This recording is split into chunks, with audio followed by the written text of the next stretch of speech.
review for beginners, systematic review for everyone. So regardless of your background. So I'm not really going to waste so much time with theories, but we're going to make it as much as practical oriented as possible. So what's a systematic review if this is just the first time? All right. So when we talk about systematic review, we're just trying to look at a kind of a rigorous process that is maybe that's transparent, reproducible, that can help you answer a question. So I used to tell people this, that if you're talking about a systematic review, think about it as you're having a headache, right? And you're asked to use Panadol, paracetamol, or maybe any kind of medication to maybe relieve the symptoms of that particular condition. Now, the idea, what's the business of a systematic review? The business of a systematic review here now is to recommend the best type of paracetamol that is relevant in relieving that symptoms. So what we do here is that it's outside of the scope of medicine. It could be maybe we're trying to talk about how people jump over a tree, or maybe how government respond to interventions for children, or how government provide, kind of educational interventions. Now, for us to be able to address that kind of question, we need to actually pick up information from several primary units of data and then synthesize them together through a rigorous process of selecting and checking for quality and all of that, and outlining all the steps that we want to take or embark on in order to come up with that conclusion. So the idea of a systematic review is that it has to be transparent. You're trying to embark as a beginner on a research that is going to be transparent, something that if your friend decides to work on the same path through which you've outlined that you followed, they are going to get the same result. So that's why it's one of the most simplest desk-based form of research that gives you that kind of experience of publishing articles that have high relevance. All right. So that is what a systematic review is. Now, so you might have heard as a beginner's review, the word review. There are also other types of review.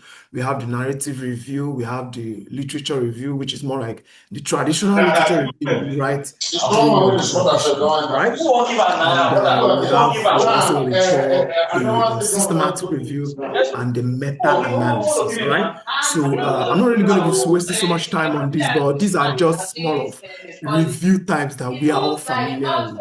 Okay, and now we're going to be looking at what makes a systematic review different. Those are some of the things we're going to be looking in our next slide. Now, because of the fact that we want to be very inclusive in this particular workshop, we're going to be working with a social topic. What do you mean by a social topic?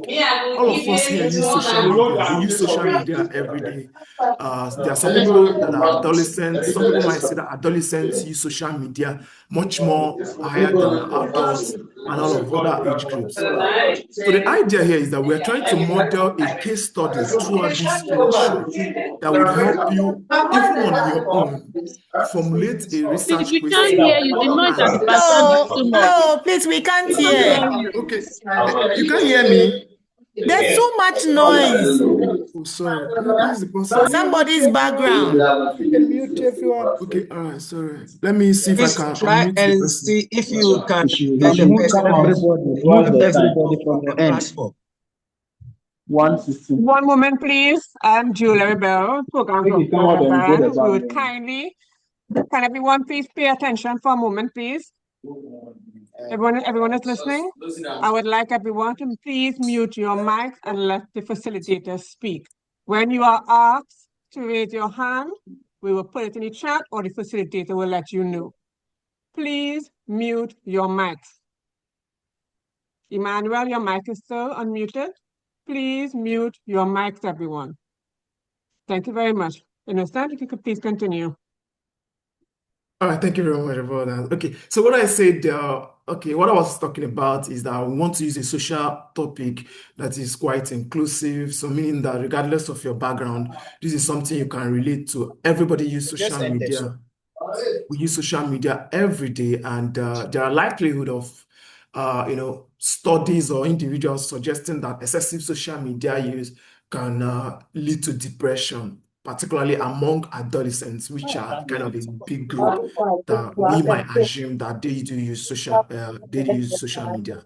So what do we mean by social media? It could be Instagram, it could be TikTok, it could be Facebook, and all of that. So the idea here is that we want to keep it as simple as possible so that on your own, you can also know how to identify studies that are actually addressing social media use and maybe depression among adolescents. Okay, so yeah, that's the idea. A social topic everybody can relate to.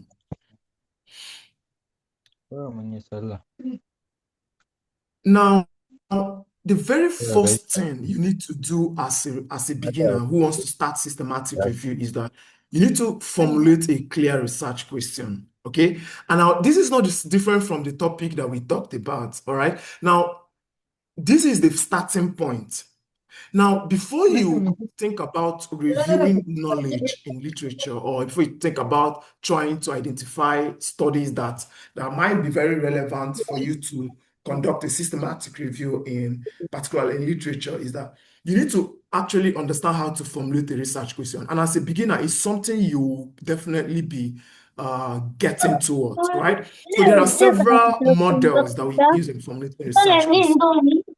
We have the PICO framework, we've got the PEO framework, and we've got the SPIDER, all right? So I just want to make it very clear so that we can have a hands-on detailed practical. Now, what is the PICO framework? Now, the PICO framework composes of the population, the intervention, the comparator, and the outcome. So you could be sitting on your room, just like as I am sitting currently,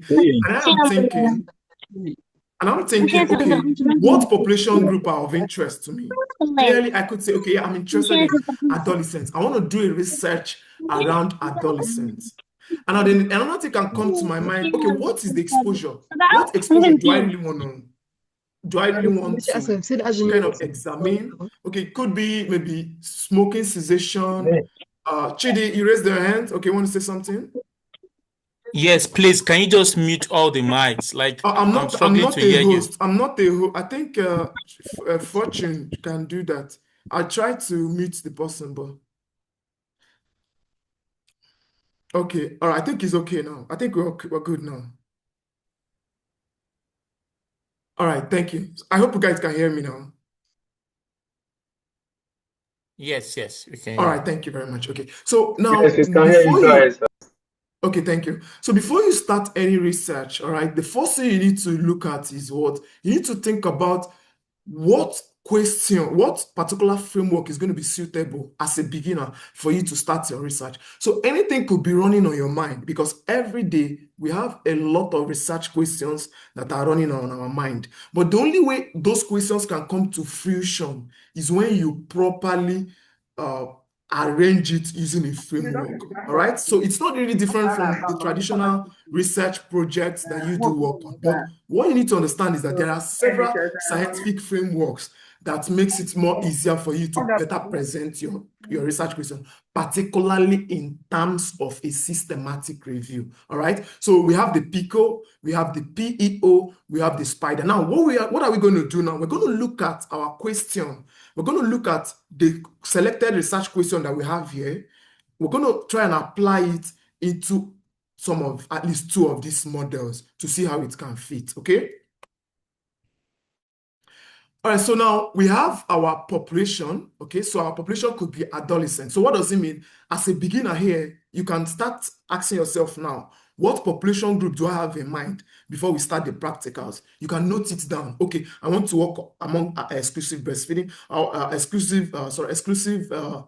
that's breastfeeding mothers, rather. That's what I want to say. Or I want to work I want to focus on government officials. I want to focus on primary school teachers. I want to focus on, a lot of wide array of, participants group could be on your mind now. So I want you to note it down now on your notes while you're listening to me. And now the next one is what? Ours is adolescents. The next one is what? Intervention or exposure. Now we're looking at this from two lenses. Now let's go back here now. You see that here we can have PICO or PEO. Now we're going to see the difference between both of them, both frameworks. Now here we're looking at if we are really focused on clinical terminologies, or maybe we're trying to look at interventions of any sort, right? So we're going to actually use that term, intervention. As a beginner, you need to note that. But now also the word exposure too can be used applicably depending on the nature of your question. So in our case here, we are interested in social media use. It could be high social media use, exposure rather. So social media exposure, maybe TikTok, Instagram, Snapchat, Twitter, X, and all of that, okay? Now, we might have a comparator, all right?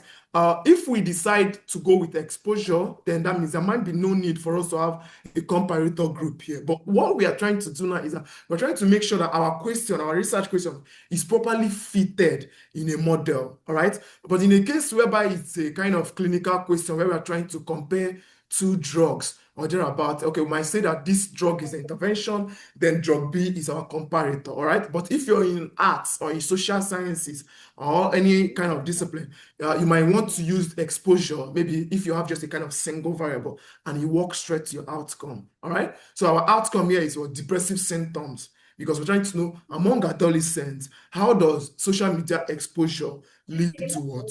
Depression. That way, our topic has been what? Formulated. We have other models. We have the PCC model for scoping review. We have the SPIDER model. We've got lots of them, all right? PICOT and others, okay, that we could use depending on the question that we want to work on. But what you would need to know right now is that each question that you have in mind, or you need to actually fit it properly into what model. And now, so this is PICO, used mostly for qualitative reviews and yeah, all of that. So what do you mean by qualitative reviews? Anytime you're trying to answer questions that tries to understand quality, how, why, and all of that, lived experiences, perception. Those form of questions or research questions are best suited using the PEO or the SPIDER framework, as the case may be, depending on how you intend to impute that. Okay, so but the take-home point here now as a big to put down now on your paper while you're watching. What population do you have in mind? Which exposure do you have in mind? It could be cigarette smoking, it could be drug abuse, it could be maybe teenage, whatever thing, okay? Just put that in mind. Of what outcomes do you really, are you really having in mind after you maybe literature? So it's imperative for you to notice that while we're going to perform the practical for our search, you would take home those points. Okay. Why the second figure? Now, the next thing we need to do each time we want to start a systematic review, after we must have gotten our question that we have in mind. Remember, as a beginner, the first thing is to formulate your question. Now, the next thing now is to do what? Register it on what? Prospero. You need to develop a proposal. So you can call it a protocol, you can call it a proposal. In your traditional project, when your supervisor in your university is asking you to write a project or all that, the first thing you do, you don't just go and present your findings. You usually propose. You send out the proposal, and then after the proposal is approved, you now start embarking on developing your chapters and all of that. This is also the same case if you're a beginner here.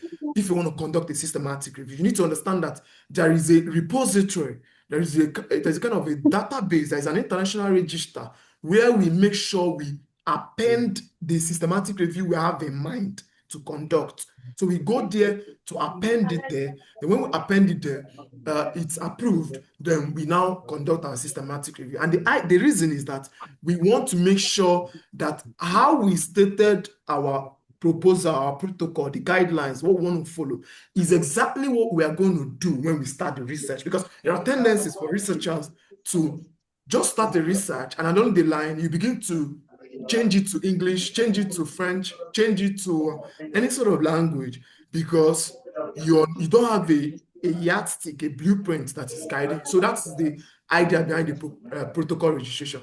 And what some of the things is consistent with subjective. You need to state your eligibility criteria. You need to tell us what's your search strategy. You need to tell us what are the outcomes and risk of bias tools. More like what we're going to highlight on that later on. And then you need to now register it on Prospero. Now, I'm just going to show you a quick shot of what it is. You can come to Google and type Prospero. And immediately you type Prospero, it's going to pop you to this website here. And you can see that my email is already here. So the next thing I want to do now is just to proceed to register. And then, I could just click that and register and register a review. I think I'm just going to stop that here. Okay. So this is where we register our review, our proposals that are called systematic reviews. Any proposal that you want to maybe you want to write, probably you call it systematic review. You have to register it here. We don't register scoping review here. We only register systematic review articles. All right. Okay. Now the next part of it now is building our search strategy, which is going to constitute of our practical session today. All right. So I believe by now you have a population group of interest. Maybe it could be infants or whatever. I want you to just note it down right now because we're going to be doing something phenomenal in our practical session. Okay. Now you have an outcome as well, and you have an exposure depending on the model that you were able to catch up now quickly that you want to use for your study. Okay, so remember we are using adolescents, social media use, and depression. So to build our search strategy, there are some of the key things we need to note, and this is a very fundamental part. We need to get our keywords. Okay, I'm going to show you how you can do that. These days now it's easier. It's more easier for you to get keywords. So what do you mean by keywords? Now think about it like you're trying to get into the dating pool, and you're looking for everybody named Blessing and all of that. So what are you going to do? You might want to search the name Blessing in another language. You might want to search it in another language as well. And what these are, they are lost like kind of synonyms. Or you might want to say, okay, instead of blessing, I think the word fruitful would also be important.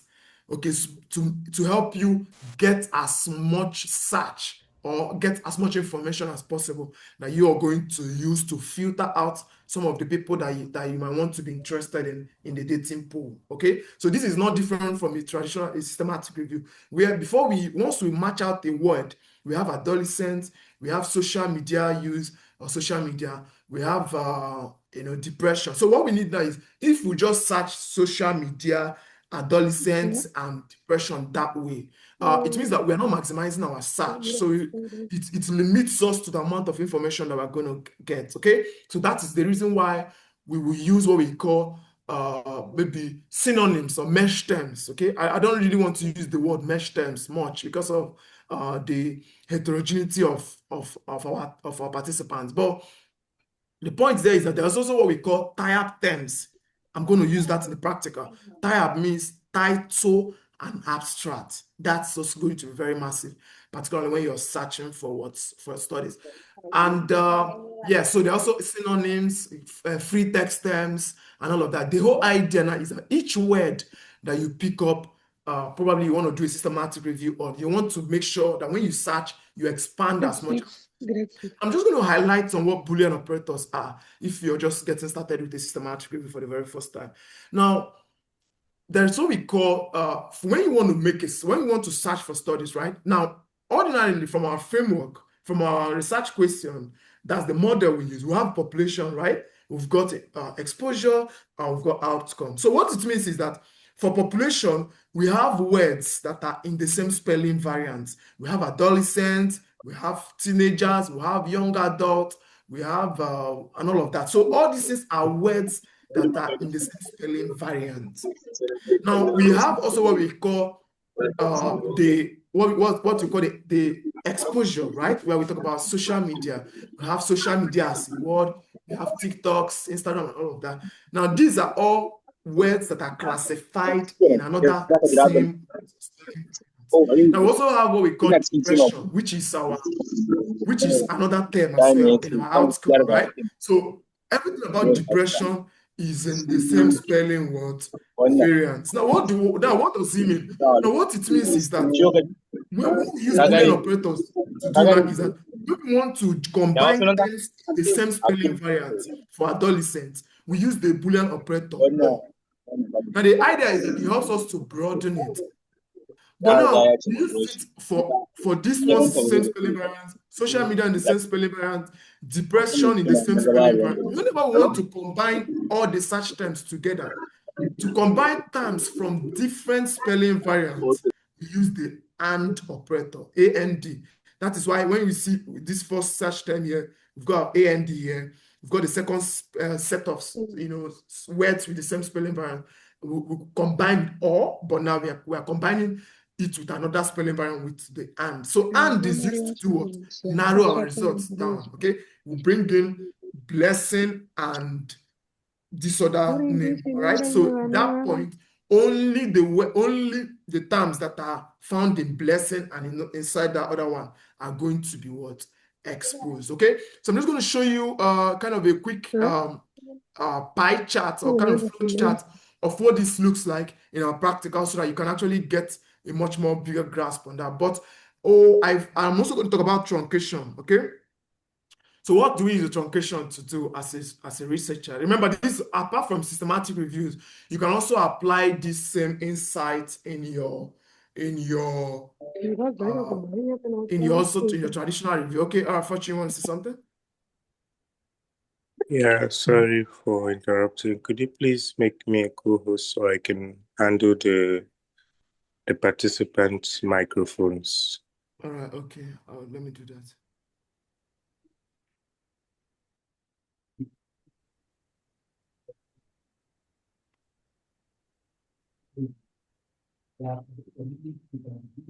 Okay. All right, I think you are now. Yeah, thank you so much. My internet is not stable. Okay, all right. So now when we talk about Sorry, no, saying I just muted everybody so you can unmute and speak now, please. Thank you.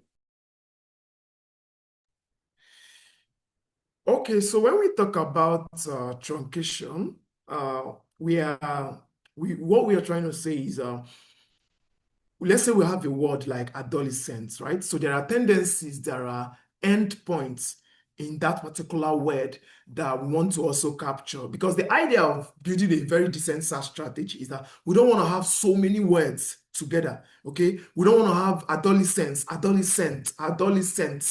and maybe teenagers, teens, and all of that. We want to have few words and that will still yield maximum results. So in a situation whereby you see this asterisk here, all right, some of these kind of white cards here. So what it means is that it should also include words that ends with S, sense, teenagers, and all of that. Okay, so I'm going to show you this in the practical session, how we can actually apply truncations in building a very decent search strategy. But the take-home point here now should be that first thing we need to do is to identify our keywords. It's always very important. Okay, then when we identify our keywords, it will help us to build a broad search strategy table, and then we'll get our Boolean operators. Use our Boolean operators to combine search terms within several spelling variants, and then we can use the truncation, okay, to now help us trim down the words and also increase maximum result.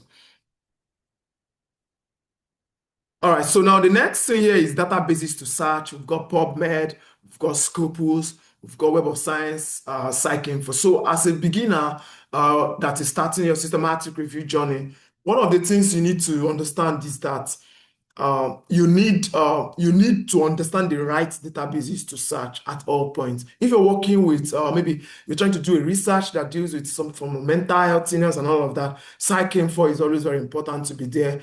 And you still need PubMed. You need Scopus if you have access. But unfortunately, in low and middle income countries, we don't usually have access to so many of these databases. But I'm going to make you understand exactly how to use PubMed to get all the articles you need down to exporting it to CSV for your research. And I believe by the end of this workshop, you should know how to use PubMed as to the maximum to understand how to do your perform a much more decent search strategy for it. So there are several databases apart from this. We've got the Agile, African Journal Online.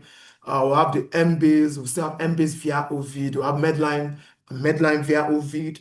There are a lot of repositories out there where information that you will need for your systematic review, that you need to answer your systematic review question, are stored. So the idea is that these questions are stored, these articles are stored in these repositories, so that when you have a question in your head, or you're thinking of irrigation control in agriculture, and you're like, okay, which database is going to be appropriate for me? Are there agricultural related repositories where I can be able to get my insights from? Then how will I design my search strategy to be able to get into this database, get me those articles, so that I can now combine these articles, that's the findings from these papers, and have a clearer question. That is what this should be all about. Okay, so yeah. Now, another thing you should understand as a beginner who is starting your systematic review journey is that you need to understand that defining your inclusion and exclusion criteria is very paramount, okay? And the reason is so that you won't be locked in a black box, what we call a black box. So what I mean by that is that there are tendencies that for you to start your normal traditional research, maybe your project in your school, you could just come up with a question, and you could subjectively come up with your headings. Maybe you want to review global information around malaria. Then the second heading could be symptoms. It could be risk factors, depending on the project or depending on the nature of research that you're talking about. But in the case of a systematic review, what you need to understand is that there needs to be an outline. What type of articles are you going to choose? And this is a model. This particular part of it is usually supported with the framework that you chose. Now you begin to see that the model that you use in formulating your research question continues to follow you, because here now you chose population exposure outcome. Although there are still other terminologies you need to consider in your eligibility criteria. That's also what we call this. But now what you need to get is that you need to know which participants are you going to include when we eventually cast our net into the databases to get studies. What participants are we going to choose? Which one are we going to see and exclude?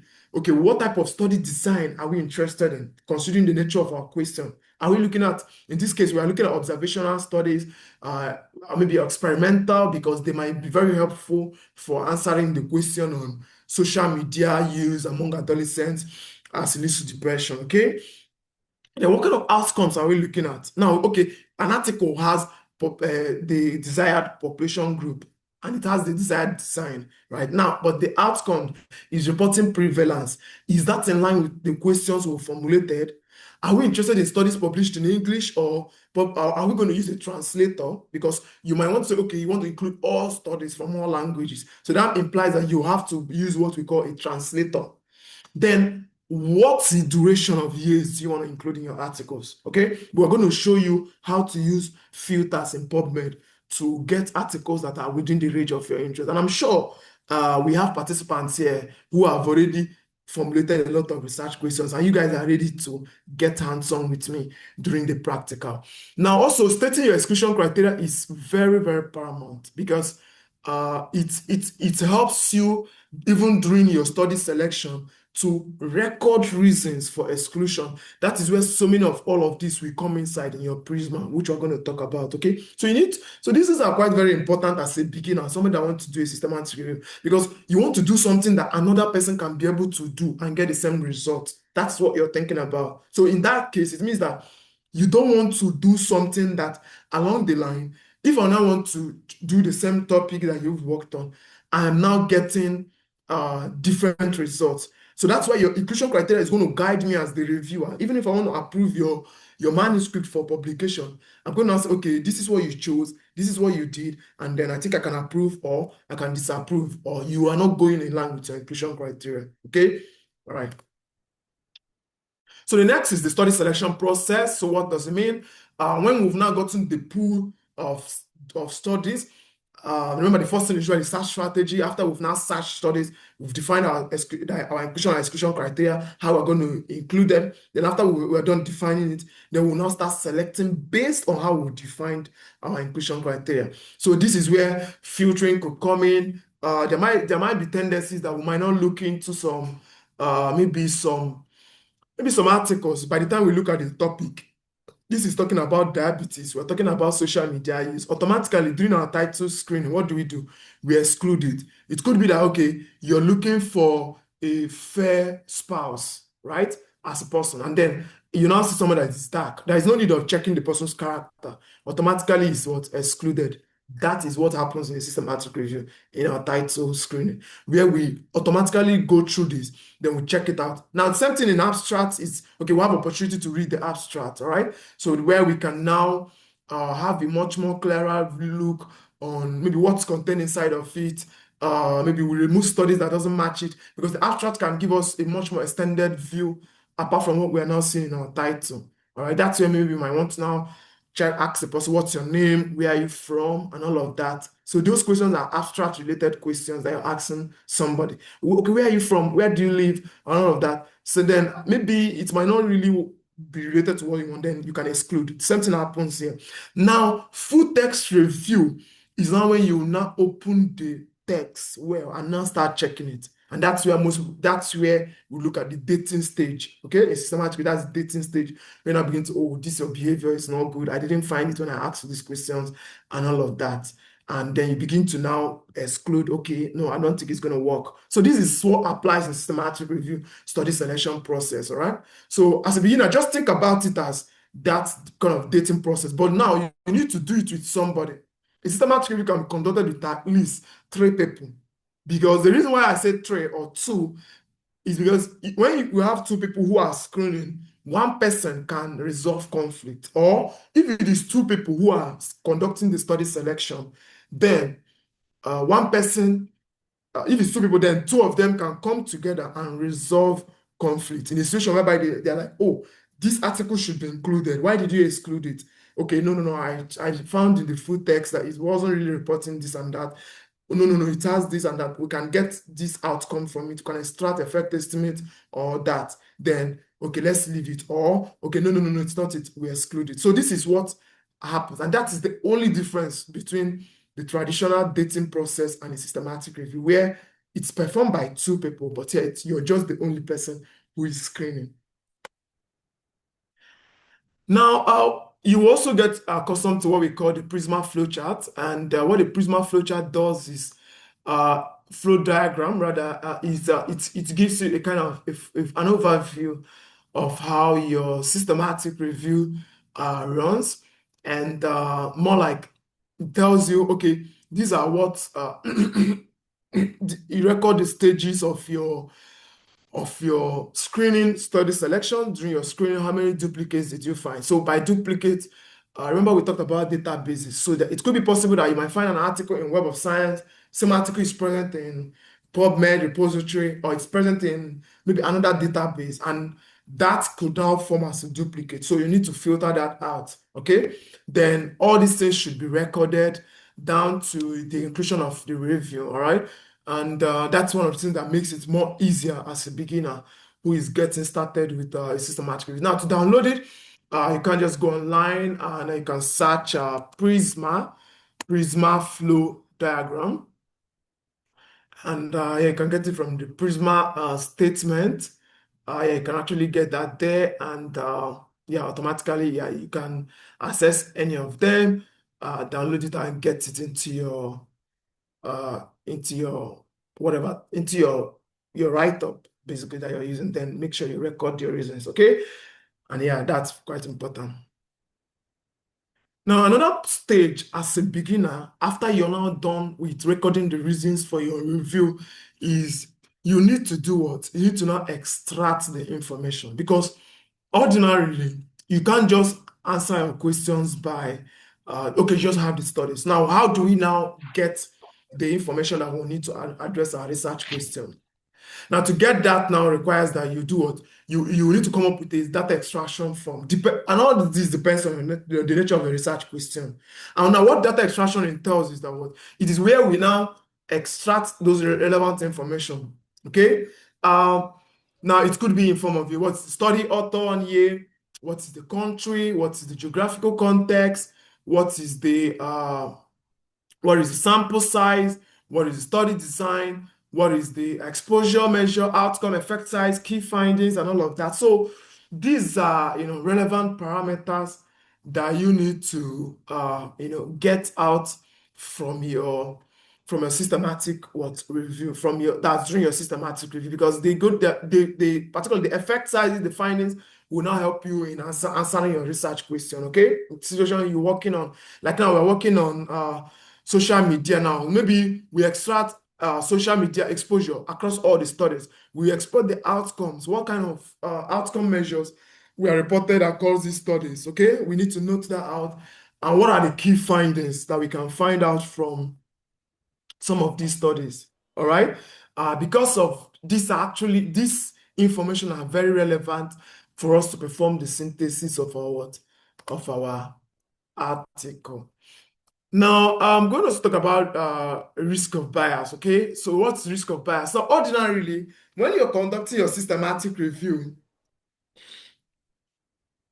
you wouldn't just want to pick up papers and include them that way. It's possible that a paper can meet your inclusion criteria. They meet all the information that you stated in your inclusion criteria. But then, when you now check during your data extraction, and you have a kind of comprehensive viewpoint on the paper and run it through what we call a risk of bias assessment tool, you will now begin to find out that there are some kind of methodological weakness in the paper. So what's risk of bias assessment as a beginner? Risk of bias assessment now is the yardstick that you use to measure if somebody meets your final criteria in dating. Now, in terms of research now, there are what we call tools that we use in assessing if a paper is qualified for us to generate findings from that paper. Because the idea of a systematic review is that we want to get information from paper A, paper B, paper C, paper C, paper D, paper E, and F, combine them together, and then now have an overall question. Because right now, if you're thinking about what is the state of Lassa fever in Nigeria, what's the prevalence of Lassa fever in Nigeria? Only the information from Jos or from Benue State alone is not going to be enough. So because it's Nigeria, we need to get from Imo State, we get from Abuja, we get from Zamfara, we get from Lagos. We pull all these estimates together to now get an overall estimate of what we can say is the assumed or presumed, statistical evidence of Lassa fever in Nigeria. Now, it could be maybe you're working on maybe government policies on reducing financial, maybe on reducing income tax. Somebody here you're in government. Now, those policies now, you could get them from several repositories, from several paper articles, from maybe online papers and all of that. Now, are we just going to just take in all those findings? No, we need to pass them through, assess the methodological quality. How did those individual papers get to summarize their findings? And that is why there are now, because of the type of design several studies have in the world, because in the world that we are living in now, we have a lot of design. Some people can decide to use observational method. Some people can decide to use experimental method inside the laboratory. Some people can decide to use maybe a record-based method by retrospectively going back through papers or prospectively following people up in a cohort study design. Now, you see what I talked about now. As a beginner, what you need to understand is that the type of designs you have in your study is going to inform the type of risk of bias tool that you're going to use. If you're working on a cohort study that you're following people up, is a study that deals with follow-up and all of that, you would have to use a Newcastle scale. Okay, we've got also the JBI tool as well, which I didn't mention here because of time and all of that. But if you're working on interventions, if you're trying to understand, you're working on high risk, clinical-based interventions, you're trying to compare so and so drug with this, and you have randomized trials included in your study, the appropriate risk of bias assessment tool to use is what we call the Cochrane risk of bias tool. In short, there is what we call the updated risk of bias tool now. Because currently now, in our research lab at Setsin, what we are using now is the updated risk of bias tool by Cochrane. Cochrane released the updated risk of bias tool. So what it means is that risk of bias tool now contains other domains that will be important for you to judge a paper. So for all papers that you're going to get after we do our search strategy, and we now finally, maybe we'll have like 10 studies to include, we need to pass them through a risk of bias assessment. And we have a lot of them. We have the AXIS checklist. We use that one for cross-sectional studies. If you're working on cross-sectional studies, you can use the AXIS checklist. Now, we also have the CAPS as a family. The CAPS family. Now, the CAPS family contains a lot of a lot of risk of bias to each side of it. You have the caps for cohort, caps for randomized trial, caps for this. Now, how do we get this? You can just come online here and type CASP, the CAPS checklist, okay? So what it's going to do now is going to take you to this website, and you see we have CAPS for qualitative studies, we have CAPS for cross-sectional and all of that. So these are basically all the tools that we use in doing what? That we use in performing our risk of what? Our risk of bias. So there are actually a lot of them, many of them out there. Okay, I don't know why they are trying to verify my. So yeah, they are out there. Okay, so these are actually those two. So you need to understand the tools that are appropriate for your design as a beginner before you start your systematic review. If you're working on physiological evidence, there's what we call the Pedro scale. Okay, yeah, mostly for people that are working around physiological evidence and all of that.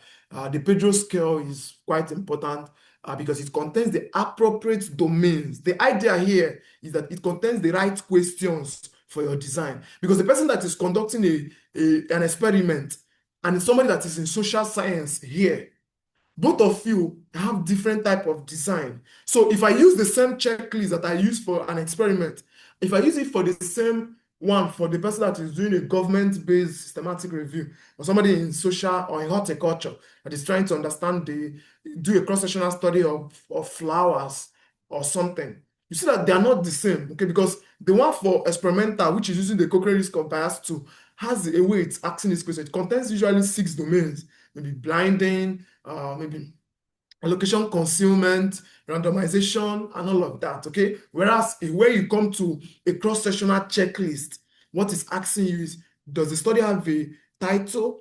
Does it have a clear study design? Was it stated? Does it have an appropriate methodology reported? Does it have this? Does it have that? Does it have that? These domains are now suited for that type of design. So I'm sure right now you have a lot of questions. Oh, what type of checklist is suitable for the question that you formulated right now? Or then, of course, we can always reach out and then answer those questions. Definitely here. So the last part of it here is what we call data synthesis, right? And in data synthesis, this is where your review comes together, okay? And essentially what you do here now is that out of all of those papers, all the papers that have now passed your risk of bias assessment, okay? Because if any paper fails your risk of bias assessment, is very proper for you to do what? Exclude it and update your Prisma immediately. Because you wouldn't want to make conclusions with papers that have low quality. But then it could be possible that they have moderate quality, but then all you need to do is to report them. In a situation whereby you use them in your synthesis, you still need to report them as a limitation in the findings of your of a systematic review. Now, but in our synthesis now, there are 2 things that we can do as beginners at this stage. Now, we can actually statistically summarize our findings, or we textually summarize our findings. Now, don't look at what you're seeing here. Now, you see meta-analysis, you don't know what it means, or you're seeing narrative synthesis, you don't understand what it means. Now, I'm just going to give you a very simple explanation of what data synthesis is all about. Now, remember back, let me go back to the case of Lassa fever, where I talked about prevalence of Lassa fever in maybe Nigeria, or it could be in Ghana or in Mozambique. Now, when you look at that question, the word prevalence as an epidemiological indices, we will deal with numbers, all right? So it means that it deals with numerical variables. So you want to get statistical, what's the prevalence in a city in Nigeria, maybe Lagos, 30. What is the prevalence in a city in Cross River? 40. What's the prevalence in maybe another state, Zamfara, or maybe 40, 10, and all of that? If this is what you're extracting from those papers as a beginner, you're more concerned in extracting statistical terminologies from this paper. The point now is that you are now going to, you're not going to textually write it down. From paper A, I found 10, prevalence of 10, I found prevalence of 20 from paper B and all of that. Now, there's a way we can summarize all those findings, and that's what we call a meta-analysis, where we will now pull those numbers together. All right. Don't worry about what you're seeing. You might see statistical pooling of effect sizes, all social and all of that. That's none of our business right now. But what we want to get now as a beginner, someone who is starting your systematic review journey, is that you want to pull those statistics together. There is a type of synthesis, it's that type of data analysis in your systematic review that is going to be suitable for somebody that is coming with that kind of question. All right. So it means that there is what we call homogeneity in your reporting. So what do you mean by homogeneity? There are same numbers. So more like we can now use those numbers, summarize them in what we call maybe forest plot or whatever stuff we might want to talk about. And then we can now say overall, from my systematic review of Lassa fever in Nigeria, 30% is an average, weighted average of prevalence of Lassa fever. That's what we call a meta-analysis. So anytime you hear the word meta-analysis with respect to a systematic review, all we are trying to say is simple. We are using statistical estimates to summarize a given systematic review question. Somebody somewhere raised a question, a systematic review question, and now to summarize that question, we use statistical approach that we deal with numbers, effect estimate, and all of that. Okay, we'll talk about that maybe in a much more next session. Now, but what if we have prevalence of this, or maybe now in our case now that we're working on social media use, right? Let's return back to what we are working on now. We're talking about social media use and depression among adolescents. Now, from paper A, is showing number, statistical estimate that is 75% rate of depression. Then paper B is telling us, it's no longer telling us about 75% rate. It's not telling us maybe that it's social media depression symptoms found in the study where maybe it was found to be so and so, maybe something categorical now. Maybe you found that high social media use, low social media use, and all this reporting from these papers are not numbers.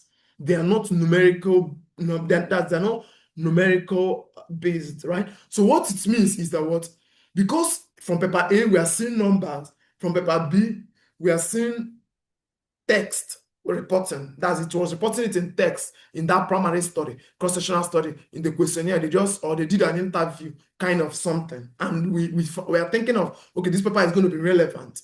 In that case, we're not going to do a meta-analysis, because how can we quantify something like this is good? A paper is saying something categorical. We can't quantify it. We can't convert it to numbers. So the approach for us to report that particular study results is what we call a narrative synthesis. And that is where we use we have heterogeneous. Remember, the first one is homogeneous. We have homogeneous, that's all numbers. So we use statistical pooling.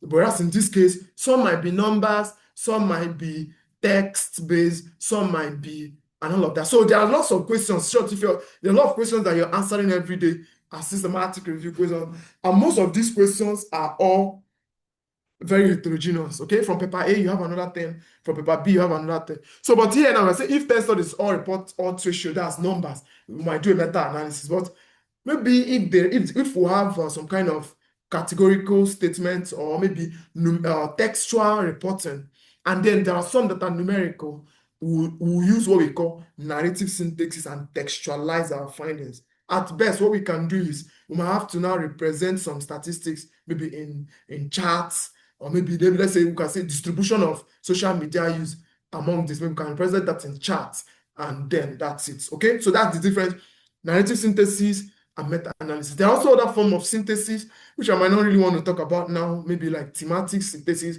where they are all in qualitative based, and then we want to perform something like coding. But as a beginner, all we want to do is to do what? Use what we call narrative synthesis and or meta-analysis. But can you use a meta-analysis and a narrative synthesis together? Yes, you can. In that case, in your Prisma, you might have a further down arrow that will show, okay, you have maybe your number of studies included, you have 10. Then maybe the number of studies included in meta-analysis, you have 5, which is 5 studies now we are quantitatively, summarized. Then other studies, maybe other remaining 5 studies, you might now want to now discuss them in text because they don't have what numerical estimate. But the idea now is that you might want to go two ways as a beginner right now. You might want to say, okay, I want to go for a narrative synthesis because I've got some kind of papers and I want to kind of textualize them and all of that. Okay, yeah, so there's a question. Okay, Hello? there's a question. Well, you can go Yes, ahead. sorry. I've kept your message privately. I don't know if you could check it.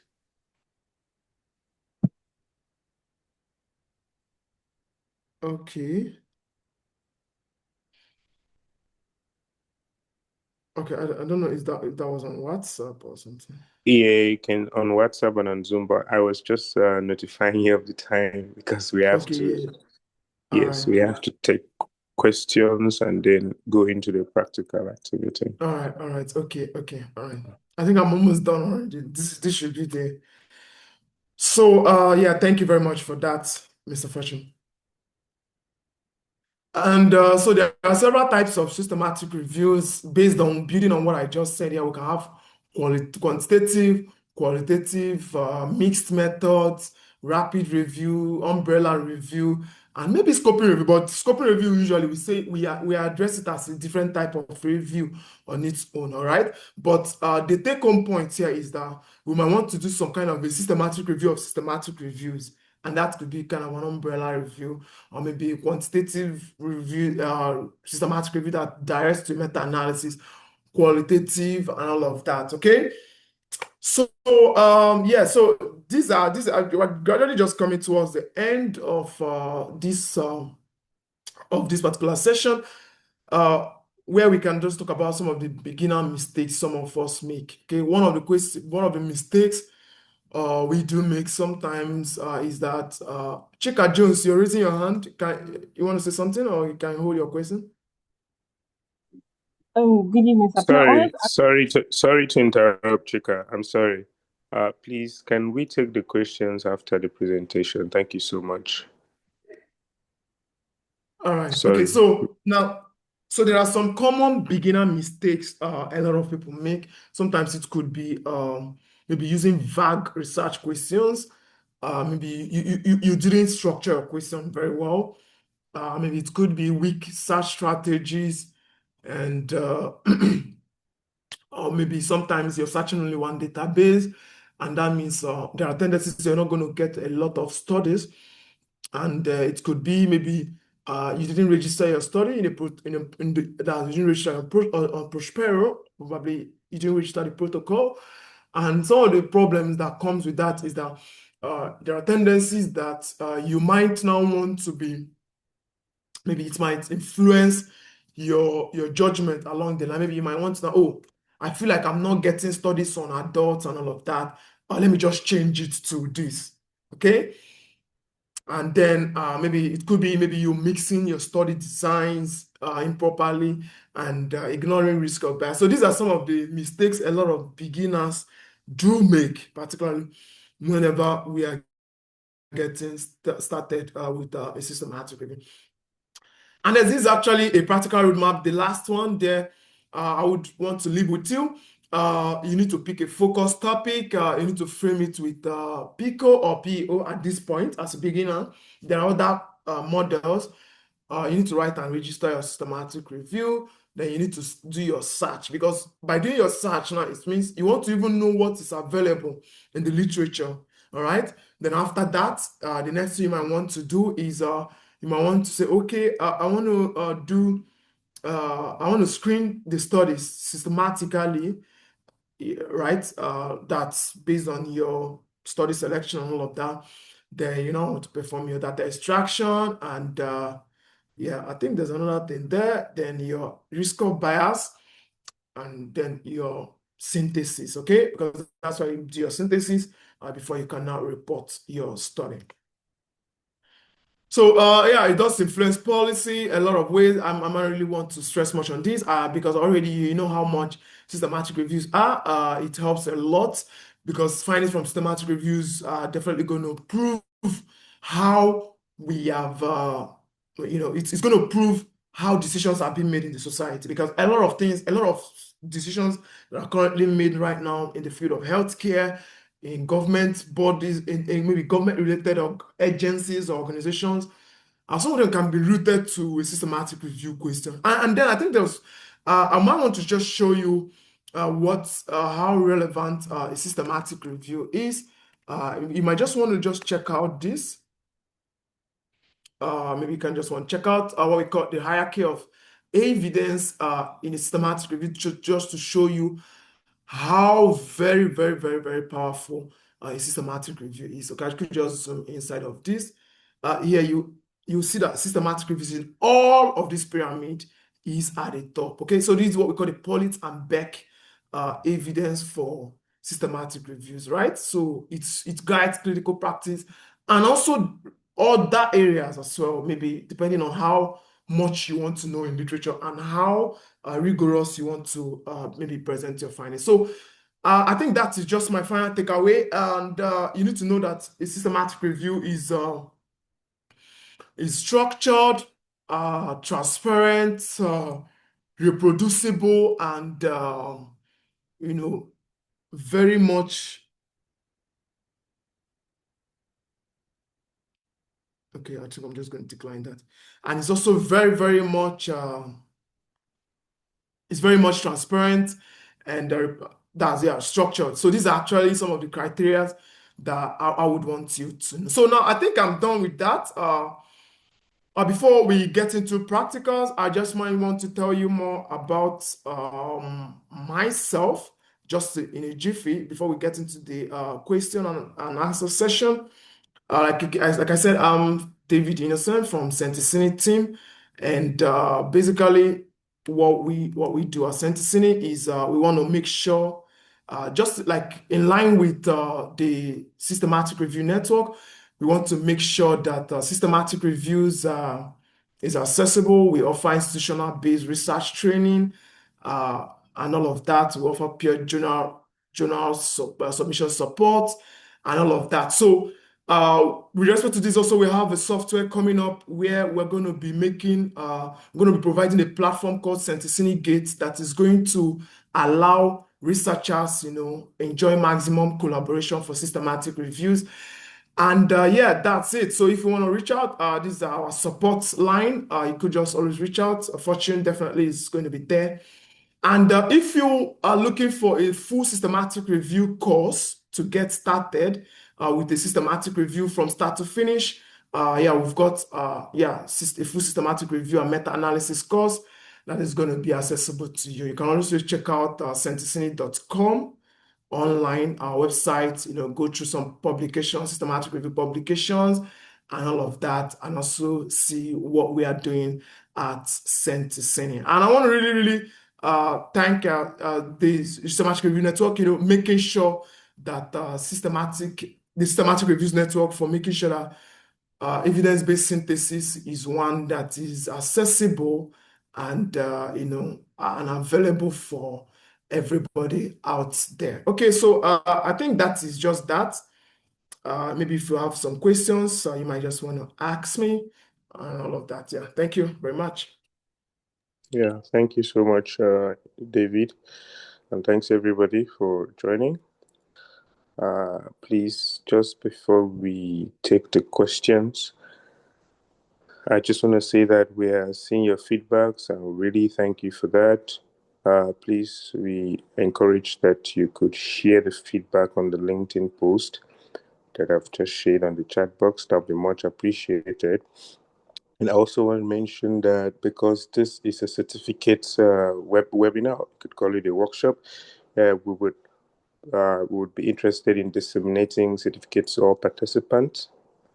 So we kindly ask that you rename your Zoom name to reflect the name that you'd like to appear on the certificate. This is because if this, we may be using the Zoom attendance to make the certificates, and we may not be able to adjust for cases that, for persons that we're not able to rename it. Thank you so much. And then secondly, we I'm sorry, Innocent. I hope you forgive me because I had forgot to mention that this workshop is brought to us by 3 organizations, the SRN, Rising Scholars, and Center Senate team. So I think Innocent has clarified that. Thank you so much, and apologies. We also have a full systematic review course coming up, hosted by the SRN and Rising Scholars. I've shared the link with you in the chat. And I'll also be sharing a link to our upcoming events shortly. So please, if you have a question, kindly raise your hands. We will have to take only maybe 3 questions so we can go on to the practical activity. Okay. Yes, definitely. The resource will be shared, the recordings and the slides will be shared. Okay, please could you raise your hands if you have a question or put in the chat box. But Innocent, I think there's some questions that were already in the chat box. I don't know if I could call that for you. Okay, all right. Okay, yes. So we yes. have this one from Yugin Lusanja. I don't know if she is still on call. What checklist can be used if all the studies are included? That is observational and experimental.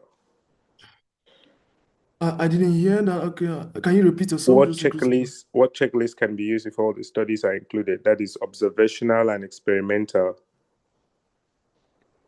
What techniques can be used in including? No, what checklist? Okay. Oh, yeah. Yes, Yeah, I think like the risk of bias checklist. Okay, all right. Okay, so for observational studies, one of the yes. checklists that is for observational studies, because I tried opening the CAPS checklist for you, and we usually use you can use the CAPS checklist for observational studies, or you can use also what we call the AXIS checklist. Okay, I could just type that. So AXIS for cross-sectional study. Okay. This is very, very, very, very important. And one of the reasons why we do use this checklist is because it contains the domains.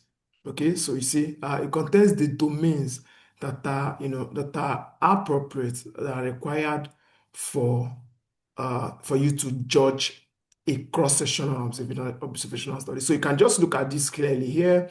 It usually has 20 domains, and when you're rating it, you can score it as a beginner, where the aims and objective clear, you can mark it yes, 1, or if it is not, no.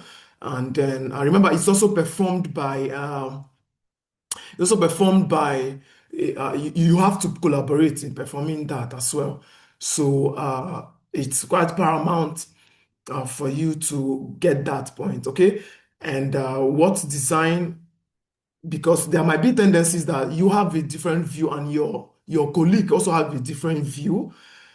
And in that case, it means that you will have to resolve it. But the answer to the question now is that for anytime you're dealing with questions that are observational, an AXIS checklist is really very strong for that. Or alternatively, you can use the CAPS checklist for observational studies. Can you also visit the CAPS checklist? I don't know why I just don't let me log in and all of that. Okay, yeah, thank you so much. We're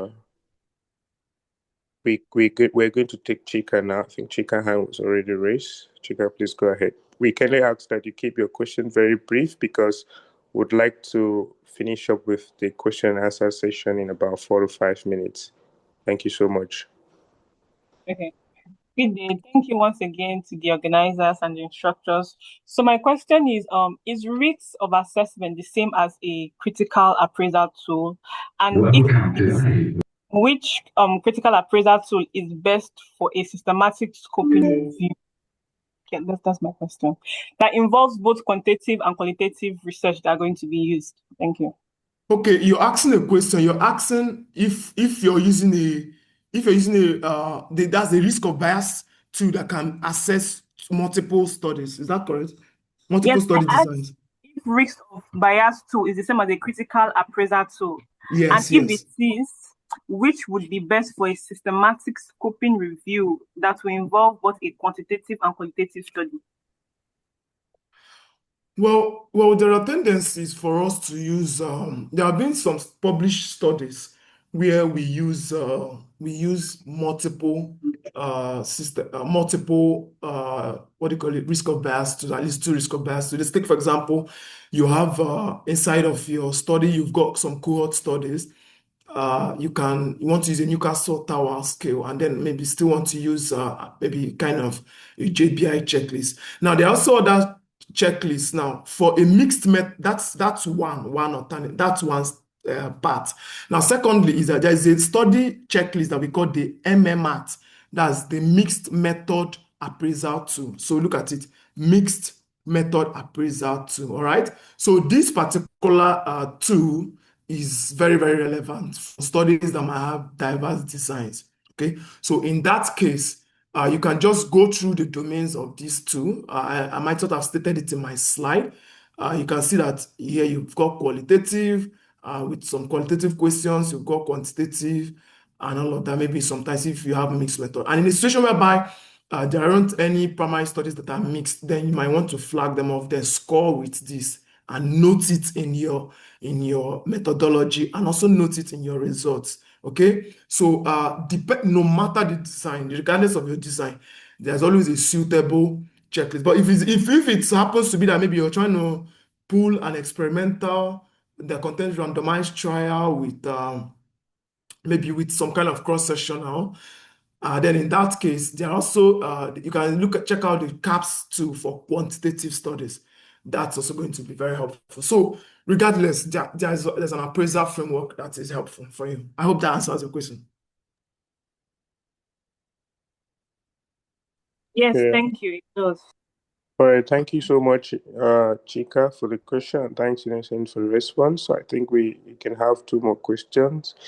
Maybe I'll pick one in the chat, and then I think there's a hand. Okay, the hand is no longer raised. So I'll pick one question in the chat, and this question is coming from Nyanda Justin. During writing a systematic review, is it okay to cite other references apart from the one obtained in the systematic search query? Well, whenever you want to write a systematic review and you want to cite if you want to write a systematic review, right, there's also what we call like kind of a reference list search. All right. So that means I'm just going to show you something right now. If you go to your Prisma, so if you go to the Prisma, okay, I don't know if that's the question you asked. You're asking if we can cite from the reference list. Is that correct? If I heard you clearly. Nyanda Justin, if you are on call, you could clarify your question, please. Sorry? Okay, because I'm trying to. Yeah, I've asked the participant to clarify if he's on call. Okay, he said yes. Yes. Okay, yeah. So if you're asking about citing from the reference list, there are if you want to write a systematic review, all right, you can outside of the databases that we're going to search right now, because right now we're going to have a practical searching the PubMed. Okay, you can also do what we call manual searching. So that's what we call the backward searching, where you can look at the reference list of some potential articles and you go through those studies, and of course, yeah, when you loop into a reference list, there are tendencies that you can see some citations that might be related to your research question. And then in your Prisma, which I want to show you right now, there is a way you can still bring in. Okay, so I'm just going to say Prisma.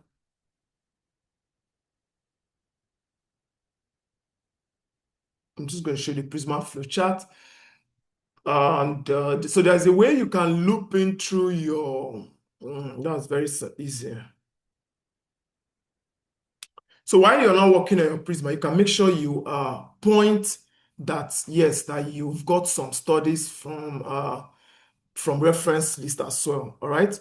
Registers, here you can also add maybe studies that you got from reference list. So those ones are what we call manual searching. It's possible that you can bring in studies that are not just from the databases, because most times when we're doing reviews, we want to maximize search. In short, most senior researchers, many a times, that is one of the easiest way they subjectively get to view what is available in literature by looking at two articles, recent articles, then they look at the references and see where some of those researchers are cited, and then it will even help you to even know if they're actually available evidence in your in literature. So here now you can just add something like maybe references, maybe manual references. So add n equals to whatever, maybe n equals to 56 and all of that. Then okay, so this is just a kind of placeholder. Maybe from databases you might have gotten 1092, and maybe here you might have maybe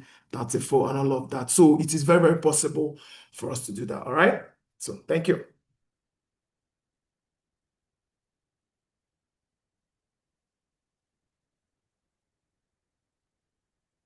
I don't know. Is there any other question or something?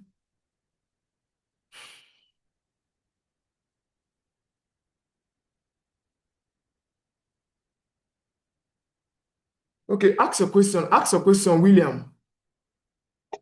Okay, thank you. I have one question. right.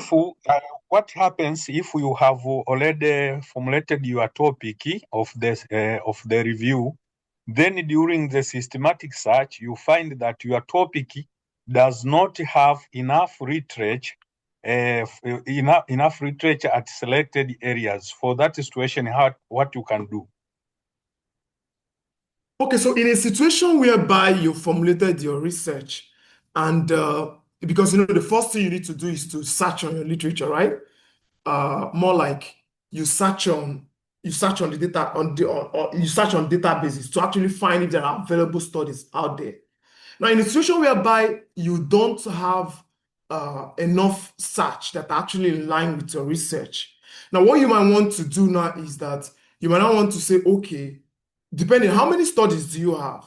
So you might either two things are involved. You might want to adjust, fine-tune your research question, or you might want to now say, okay, let me have either you fine-tune your research question, or probably depending on the number of studies that you have, because a systematic review can be done with at least two studies. That's the minimum for a systematic review to be done. The minimum for a systematic review to be done is 2 studies.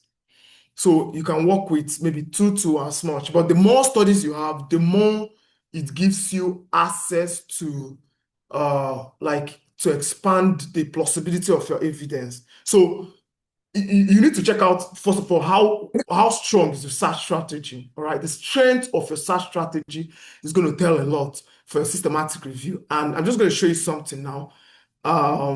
Okay, yeah, we're going to show that in the practical. You're going to see how we're going to use some kind of tie-up terms and all of that. So you need to have a very strong search strategy. You search the reference list. You consult authors. There are some of the authors too. And yeah, so this is very, very, very important. All right. You need to make sure that you have a very robust search strategy, or you refine your questions. So those are actually the ways. Once you've got a very clear search strategy, and yeah, everything makes sense for you. So yeah. Hello. Sorry, sir, I think we will have to go into the practical activities now. All right, okay. So I just wanted to briefly share with us how it's going to look like. It's going to be personalized, meaning that we won't be going into breakout rooms. We'll have to do it individually, and the search will be the activity will be centered on conducting the literature search. So, Innocent, can you confirm if they'll have to work with their topic, or you are going to give? Okay, I think you give a central topic, and then we all perform the search with the topic you've given, and then maybe 2 or 3 persons present. Then you provide your feedback. Is that correct, please? All right. Okay. So what I'm going to do now is I'm just going to run a quick search on PubMed. All right. And then after the search, we're going to watch me work on this as quickly as possible. I'm sure you have, so many of us here have research questions on out there. And then immediately I'm done, we can now basically we can now bring on some people to come and maybe either share their screen and show us what they've done. So I'm just going to do that briefly. Yes. So I hope that's clear enough. Everybody can see my screen, and you have a topic in mind out there, I'm sure, because when we are specifically talking about this, just choose a population group, identify an exposure. It could be maybe infants, it could be youths, it could be smoking cessation, it could be maybe smoking rather. Then outcome could be maybe smoking cessation or whatever, okay, or maybe lung cancer or anything. All right. So just think about anything you've got, because we want to make this session as practical as possible. So our practical is going to lie on our search strategy, okay, because that's the very fundamental part of our work, okay? All right, so I'm going to assume that, yes, I'm getting everything started, and I'm just going to open a blank sheet. I'm sure that's what everybody can do. So I'm going to call this SRRN search strategy. Okay, so just pay attention. I'm going to be fast and yeah, make it very simple. Now, remember we are talking about social. Okay, I'm just going to get back there so that we will see the topic.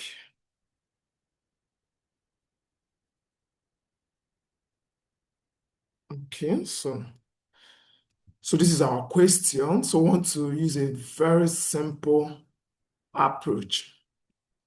Okay. So this is our question, all right? So if you have a research question in mind already, you can also watch me as I go and maybe probably put something down. Okay. I'm trying to. All right. So this is social media use. Now, once you formulated, remember, for you to formulate your topic as a beginner, there are key things that you need to understand. Now, the first thing there is what? Population. So we're trying to just build a very simple search strategy that is going to yield some sort of maximum results. So now for population here, we have what? Adolescents. Okay, and now that's one of the key words that we identified. So before I started spotting out all these terms, remember that we used a model to formulate our research question. So it's not that when you've already seen the topic, you now start formulating your question. No, it's from your model that you pick out the terms that you want to use for your research, for your search strategy. So we've got population. Now for our exposure, so I'm just going to type that first. So for exposure, we have social media, okay? So that's our key exposure. That's what we thought about, social media. And then for our outcome, right? Our outcome, we thought about what? Depression. Okay, so I'm going to keep this very, very, very simple. Now, these are the three terms that we have. So now the point now is, as a beginner, as someone that's a beginner, how can you use these three terms to get papers that you're going to use for your systematic review? Okay, now there's something we call mesh terms. Okay, if you're someone that's affiliated to medical terminology and all of that, but even if you're not, okay, don't worry. There's also what we call what? Tie-up what? Terms. Now, what does tie-up means? Let me explain. It means title and abstract. All right? Terms. Now, this one, you're still fine with this, okay? But then, because of this term, I just want to maximize all the terms and keep it very simple, okay? Based on what we have. Now, I'm going to call this medical, no, not what I'm going to call it, medical subject headings, okay? So this is what it is, right? That's the meaning of mesh. Mesh means medical subject headings, all right? Now, now the first thing you will now do, if you're with me in this practical session, I'm just going to create a table, all right? So I'm going to call this our, maybe serial number. So this is the first thing now. Okay, go ahead. Yeah, Innocent, sorry for interrupting you again. Okay. Would you want participant to also be drawing the search just like you're doing right now? Okay. So, they can, of course. Participants, if you have a question, if you have your topic or you want to join me, you can, and just follow along as because I Okay, want to great. this one is very basic. I just want to do kind of a basic one. Okay. Then we'll now start entering, okay? So we can follow along with me, and then maybe if you have any question, you can raise your hands and all of that. But I just want to make sure we walk you through this, just one practical, and watch how I'm going to search into the database. It's very simple. It's not going to waste time. And then, yeah, so that's it. Okay, I don't know if that's fine. Are we all good? Are we all good? Let me check the charts. Charts, are we good?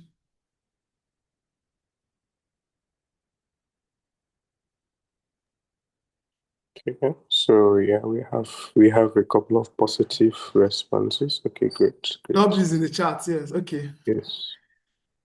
All right, okay. Okay, all right, okay. So fine, that's good. Okay, I'm just close down. Oh, sorry. Okay, so now the next thing I'm going to do now is this is medical subject headings. And then the second one is going to be, I'm just going to create another table, because if you're from another background, maybe whatever. Okay, this also applies. Okay, so we're going to call this tie-up terms. So this is title, even regardless, so title and abstract. Okay, so you can practice with me if you're on your computer, so you watch me. All right, so we're going to call this the entry term. Okay, so this is going to be, okay, we can say, sure, we'll call this our keyword.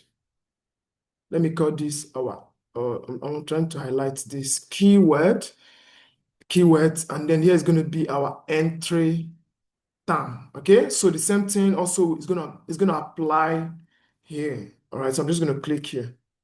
So these are our entry terms. Okay, now remember, we're going to have here on our keyword, so this is going to be our first number. So we can just call this our first one, right? #2, or can use a £, #3, all right? So I could just put this. So this is just a keyword we got when we were formulating our search, all right? So I'm going to keep it cool. So in our mesh terms, I'm going to show you how we will now get so this is going to be our entry terms. So our entry terms here now are more of the mesh terms. All right? So whereas here, our entry terms here are what we call what? The tie-up terms, okay? All right? Chat.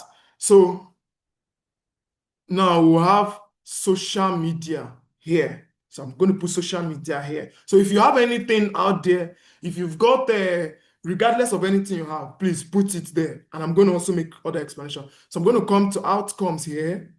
Remember, I've not talked about the synonyms. I've not said anything about mesh, the terms. How are we going to find that? No, we're just building our basic table as a what? Beginner. Okay? So I'm going to put this depression. Now, the same thing is going to happen here. I think I'm lazy. I'm just going to copy this. I don't have time to copy that one by one to save some time. All right. So now, remember, this is what we've just done now. Okay? And so what we will now do now is, since we have our mesh terms, tie-up terms, we're going to have here is going to be what we call combined terms. So, okay, so this is where we combine our terms together, all right? Such that, let me just copy this. Okay, wait, let me write it manually, okay? This is going to be our 1. That's for adolescents, okay? And then this is going to be for our social media. And this is going to be for our what? Depression, okay? So this is what? 3. All right. Now, I'm going to just minimize this window. I'm going to just close it, okay? Let's go to our search now.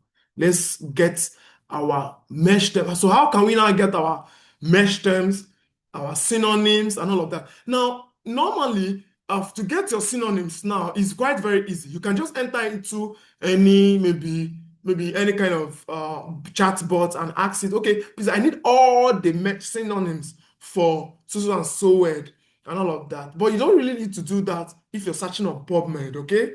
Because PubMed is obviously what we have access to, and I'm going to be using it for this part. All right, so I'm just going to open PubMed. All right, so I can just open a fresh one.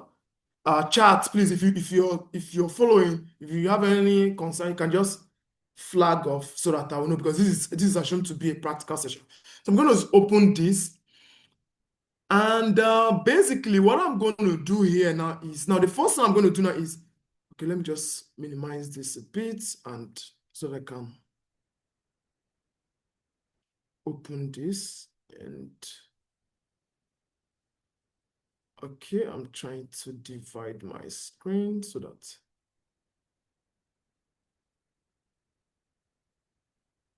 okay, wait.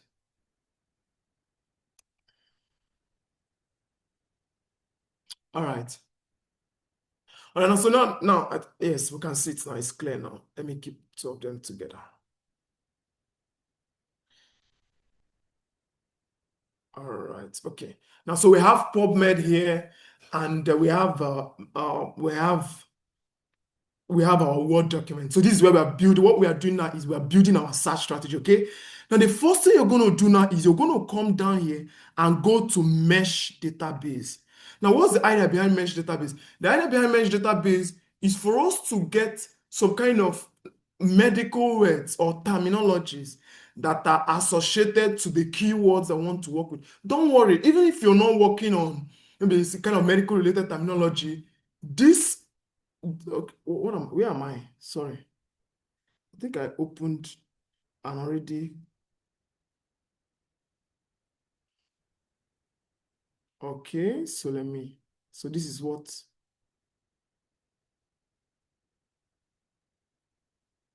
Wait, let me close this. Okay, yes, I think this is fine.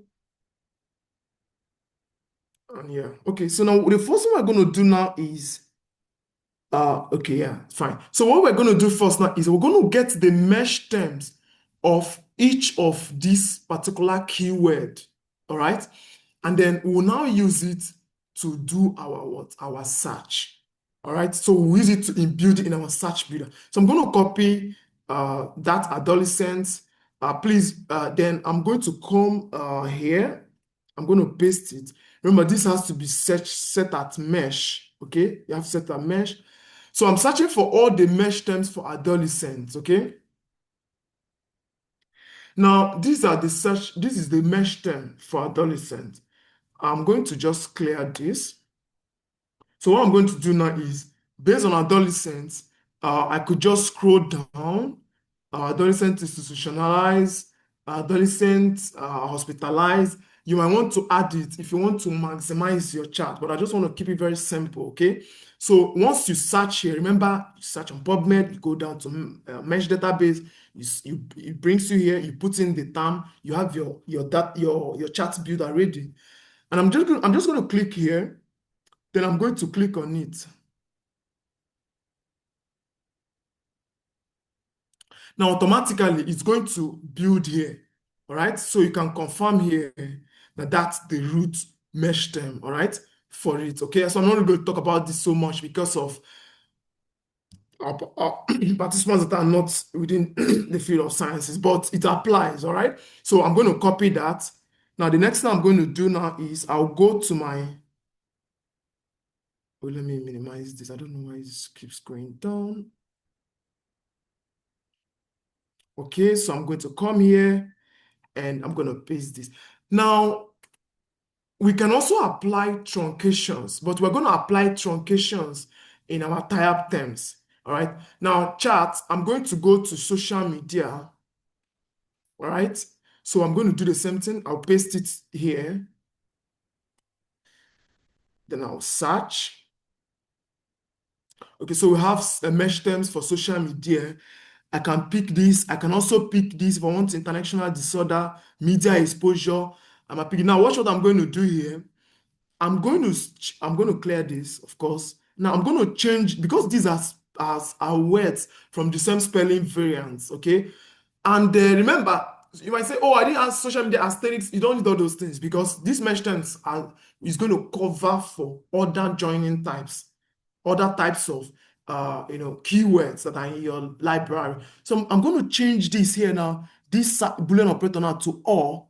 Because if I put it at and, it's going to separate it because these are spellings from the same spelling variant. Then I'm going to now click on add to search builder. All right. So automatically it has added it there. I'll copy this, copy it. So chat, what I'll do next is I'll go to social media here and I'll paste it. Okay. Now the next thing I'm going to do is for depression. So I'm going to do that real quick. No waste of time. I'm going to paste. Okay, so I'm going to clear this. I'll search for that. And then I'll pick depression. Maybe I'm interested in depressive. Okay, let me just extend this screen so that we can see. And then maybe I might want to go through these terms. Then you might want to go through them in details. Okay, check it out depending on what you're working on currently. And maybe you want to know, okay, is this depression postpartum? No, that's not the one you're interested in because it might come with other joining types that are not interested, that you're not interested, or it will expand your search, give you more search results and all of that. But I'm just going to keep it at this. If you want to expand, you can always try. This is a practical session. Okay, sorry, I didn't separate this with an or. I'll just, I'm just going to, okay, so I'm going to copy that. I'll minimize this. I'm just doing it gradually so we all follow. And yes, so this is for my, these are my mesh terms, all right? So if you have any other words, like maybe let's say, for example, you were looking at teenage pregnancy. Oh, sorry. You're looking at teenage pregnancy and you wanted to add other things and all of that. It is just very simple. All you need to do is to get the search terms. Or alternatively, there are a lot of chatbots now that you can ask, I need all the mesh terms for this. It will list all of them out. But what we want, what I want to teach you here now is how to build your search strategy. Because sometimes your supervisor might ask, I want to see the search build up and know how many hits that we have gotten from here when it's combined with this and that. That is what we want to address right now, okay? So if you've got any other terminology, you can always search it here on the National Library of Medicine and then get some related search term result and all of that, put it in your build and all of that, okay? Now let's build our tie-up terms, okay? Let's build our tie-up terms, okay? Now, how do we build our tie-up terms? Now, what we do now is simple. We can, for all mesh terms, there has to be the double quotes. It has to be there. Now, let me just copy all of this now. I'm just going to copy all of this chart. I'll copy it, then I'll just paste it here, okay? And then, now, aside from having adolescents, on our own, we can say, what are the synonyms of adolescents? Okay, it's something easy, somebody can find out. All right, you can just come online, or maybe you've got a repository with your library, that's the librarian can say synonyms of that, or you put it on a chatbot, any OpenAI chatbot. Okay, I just want only all the synonyms. I need all the synonyms. All right, but then what we would do, okay, I'm just gonna go back to my chart. Yes, here. Okay, so these are for our type terms. So we'll change this to TIAB. All right, we'll change all of them to TIAB. Change this to TIAB. We change this to TIAB. We change this to TIAB.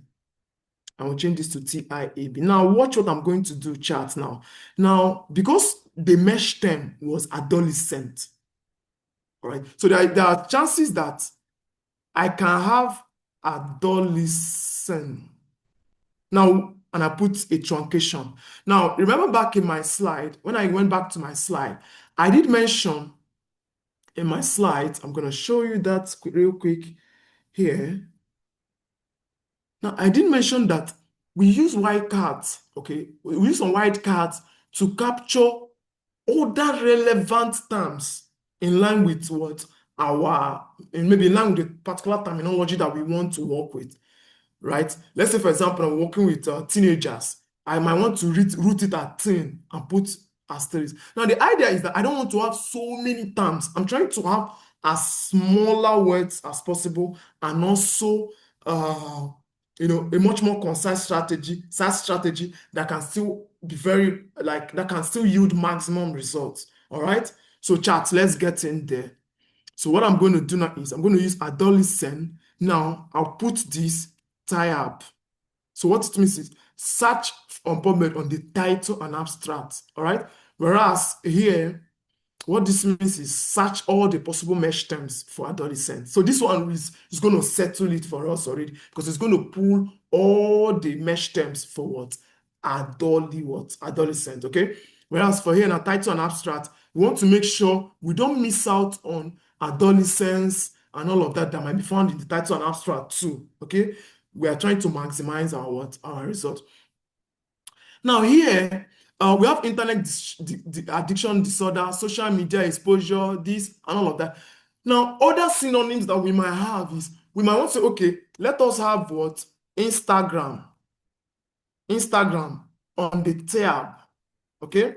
We might want to say, okay, sorry, it has to be capital. We might want to say, let's have Facebook. Let me say capital, Facebook tab. I'm going to have, which other one? TikTok tab. And then just follow me. Once you're with me, you make sure you're getting it correct, okay? Then in a situation whereby, now for this, I'm going to remove this. Okay? We will only use this if they are in our mesh terms, okay? I copied and pasted it. But if there are two or more words in our tab, it will remain. But if it is only one word in our title and abstract, we don't need that. So it is not going to evoke an error in our in our search string, okay? So just keep it very simple. Remember, I'm going to repeat myself. In our mesh term, the way we got it, we'll put it that way, all right? It has this, we'll leave it there, leave it that way. But in our title and abstract, we are not going to have this double colon there, all right? Unless it might throw up an error. So, but if it is more than one word, all right, we can cover it with what? With our double quotes, okay? What else am I going to put? Which other social media app am I missing on? We have Snapchat. Okay, I think that's what it is, and then we'll have tab. Okay, so yes, I think that is that. Is there any other joining type? Maybe we might want to. Okay, yeah, Fortune, you want to ask a question? Okay, go ahead, please. Go ahead, please.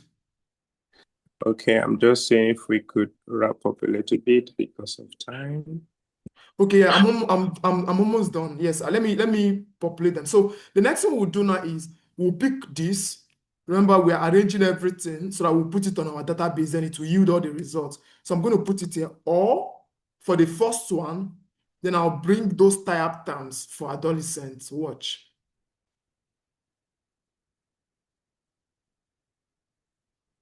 Okay, I can still just leave this out. This.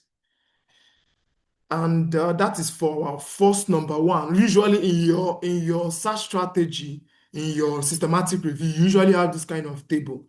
You understand, where you show your search results from various. So I'm going to put it all here. Remember what I'm doing, chat. I'll pick this for the tie-up.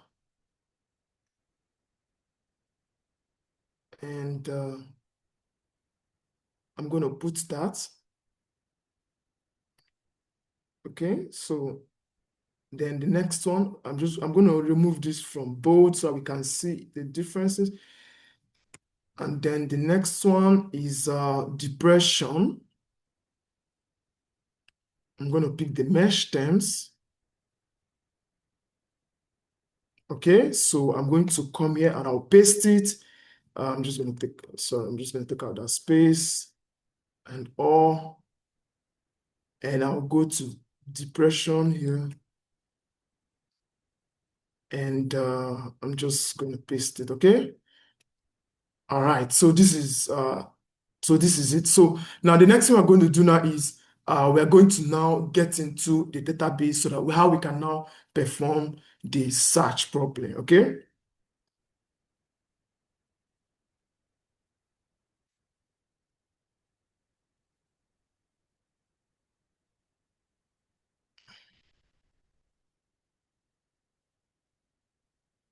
No, it's not middle. Okay, I don't know why this. Okay, this is it. I'm trying to. All right, so what we will now do, how do we now search on PubMed? Okay, so we'll come to PubMed, we'll return back to the same PubMed, but this time around, it's loading. All right, now this time around, we'll go to advanced, okay? We'll go to advanced. I'm going to click on advanced. I'm just going to clear all of this up. I'm just going to delete. Okay, so I'm just going to clear that.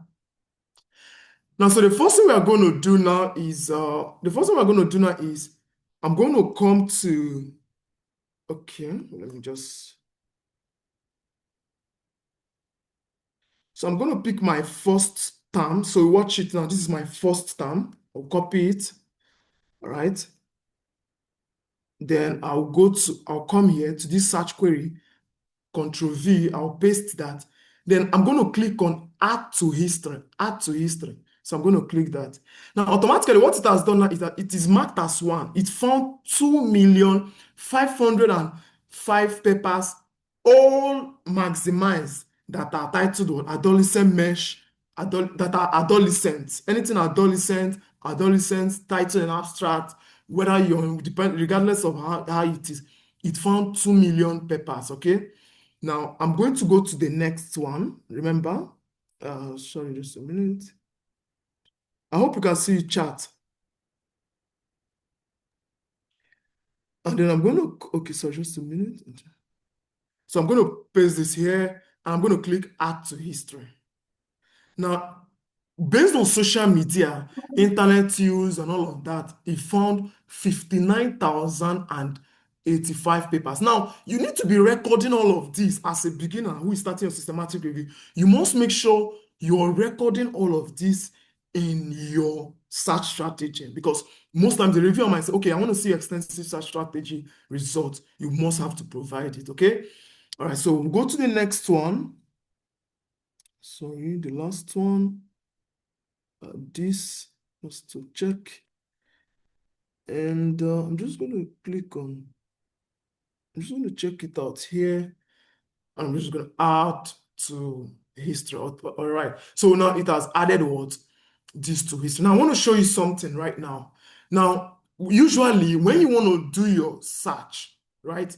These are, what I explained to you from the slide here is that when you have, I'm going to come back there now because we're almost done. Now, when I explained here, now when you have keywords from the same spelling variant, you separate it with what we call the all Boolean operator, all right? So you use the all Boolean operator to separate it. But if they're from different spelling variants, you're going to use the AND, A-N-E-D Boolean operator. So traditionally in our research, in our paper here, let's just go back to that the SRN search strategy, okay? Usually we might have something like this in our table, #1 and #2 and #3, okay? And that's our search strategy, okay? That's like, this is from different spelling variants. Look at it. This is from a different spelling variant. I can just add more terms here if I want to explode it, okay? Yes, but there's no real need for that. And you see that all was used here to separate these terms. And for social media, we use the all because they are in the same spelling variant. And for depression, we use all because they are from different spelling variants. Only this depression mesh here has so many keywords that you might want to look at on the M3. There's something called the M3 in there's something called the tree. That's the tree in PubMed, okay, for the mesh term. So this is what we will now use the and when we now want to join terms from different spelling variants, whereas we use the of for same spelling variant. So I'm just going to copy this. I might want to copy this, okay? All right, so if we have 4, 5, 6, 7, 8, 9, 10, that's fine. So in seconds, we have our search strategy. So I'm going to come to this place. Okay, no, not here. I'll go to this place. I think that's here. I'm going to now paste here. Watch, I've pasted it. Automatically, it has changed to and. All right? I'm now going to add to history. And automatically, now what you can see now is based on PubMed, if I go to my Prisma now, if I jump into my Prisma, okay, here. Sorry, so not here. Let me just, I don't know.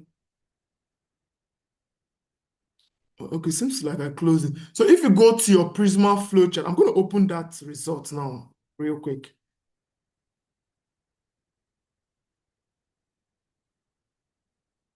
Okay, yep. So if we go to our Prisma, I'm just going to return that so that you can understand what I'm saying. Now, if I come to my Prisma here, what it means is that if I'm recording the databases for PubMed, I'm going to put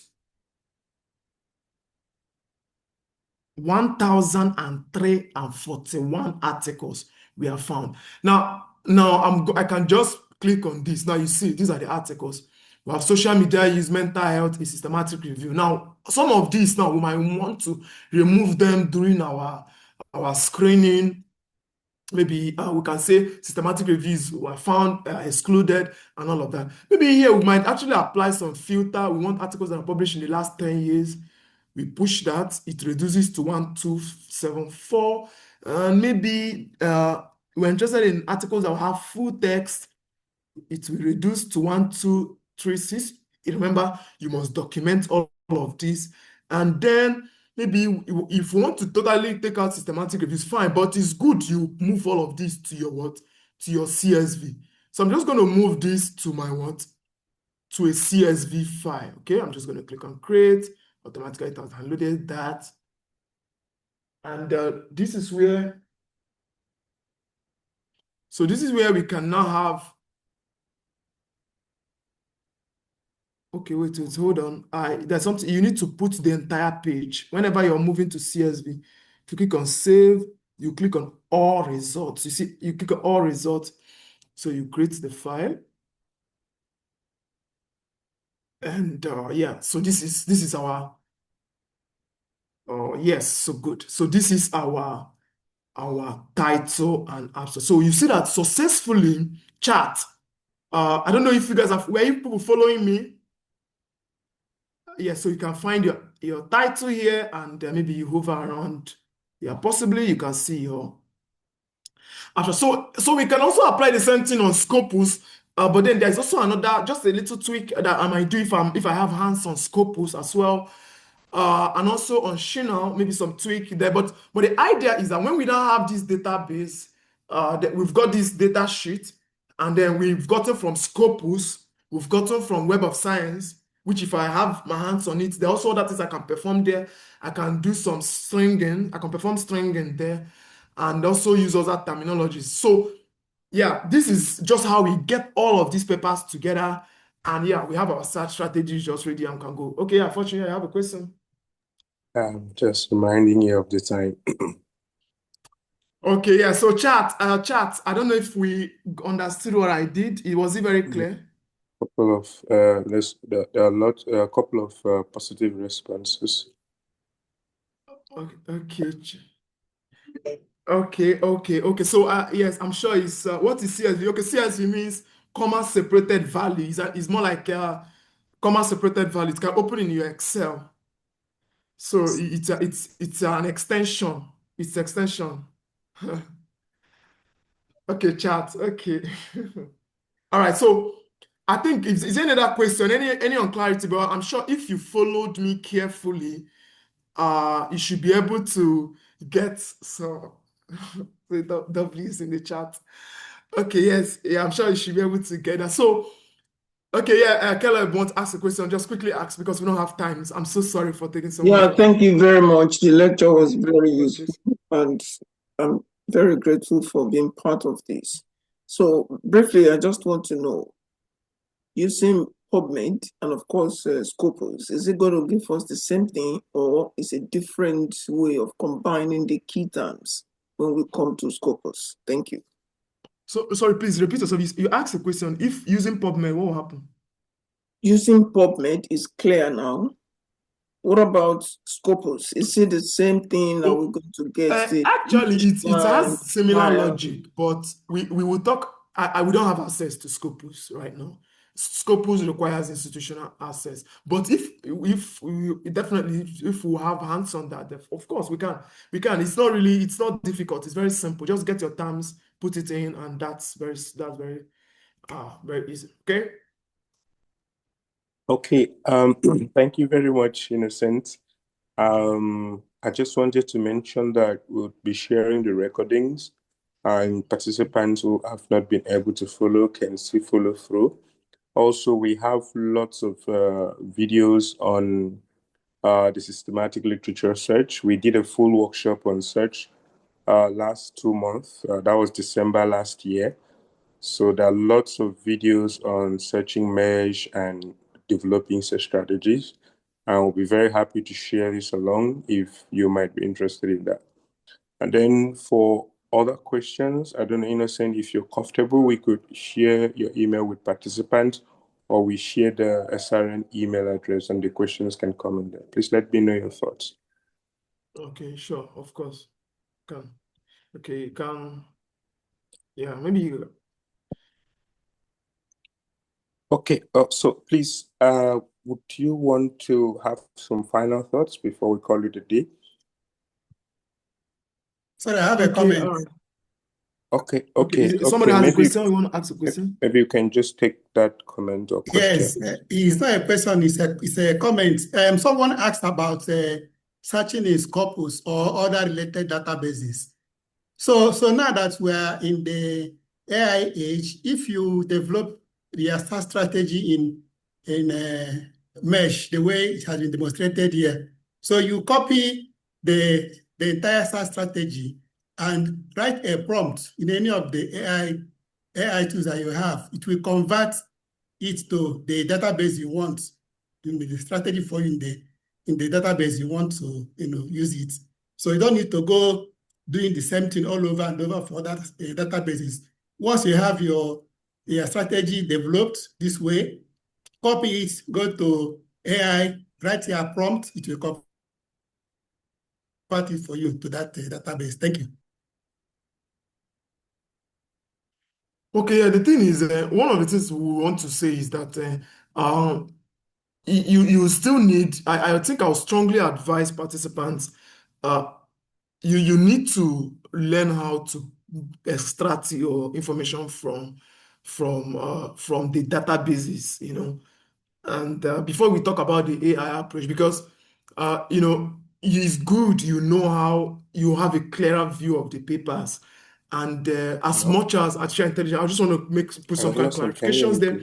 As much as artificial intelligence continues to advance, please, participants, it's still encouraged that you understand the traditional method of how to do this, and gives you much clarity. It helps you to understand, what's actually there. You actually have access to right references and all of that, because as much as we use artificial intelligence, it could still make mistakes.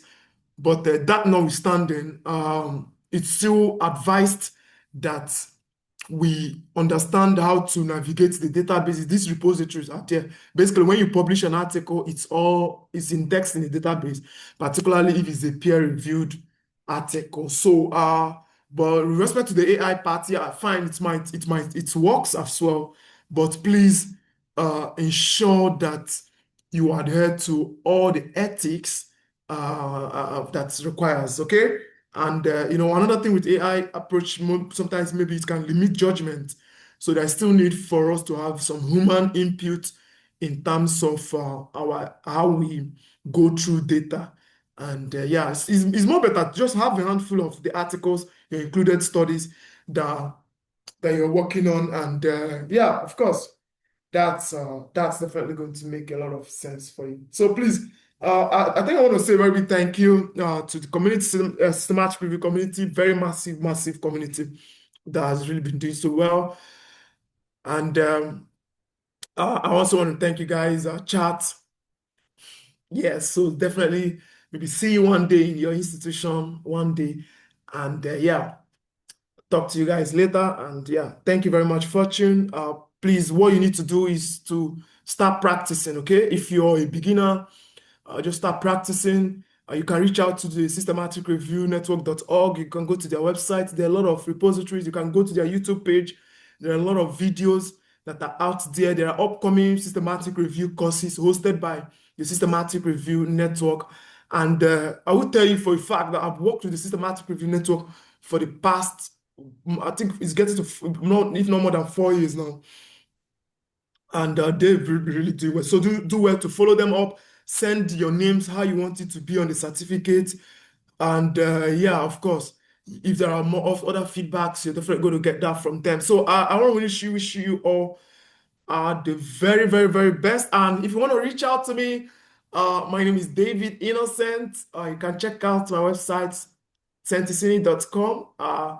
Yes, you can easily reach out to me and our support and all of that. So yeah, anybody you can reach out to Fortune. If you reach out to me, definitely you're going to get me. So currently we are leading the mission of training institutions on how to perform systematic reviews before 2030. Okay, so we want to make sure systematic reviews is available to all institutions across Africa before 2030. And we're doing that with strong partnership with the Systematic Review Network and other organizations as well. So we also, like I talked about, we have an application software that we're going to be launching that helps you enjoy systematic review collaboration and all that. So these are actually going to be coming your way.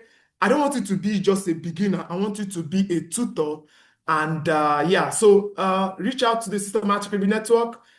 Yeah, you can always reach out to me, innocentdc1 at gmail.com or whichever one. So thank you very much for your time, and thank you so much. Thank you so much, Innocent. I think we've had like very, very positive feedbacks, and I've received some of them personally on WhatsApp, and I've seen lots here on the call. I didn't really expect that. So first of all, we thank the participant for staying through, even if we had some little itches sending the Zoom link, and maybe we sent it a little bit late. Thank you so much for staying through, and thanks, Innocent. That's been very, very impactful. And thanks for being open to sharing your email, and we're hoping that participants will share a couple of questions with you. So we just wanted to share that we have an upcoming systematic review course. It's a full 1 month course, and it's completely hands-on, meaning that you would have to engage in different aspects of the systematic review process yourself. It's something we have been doing over the years, and there have been very positive and massive feedbacks coming from them.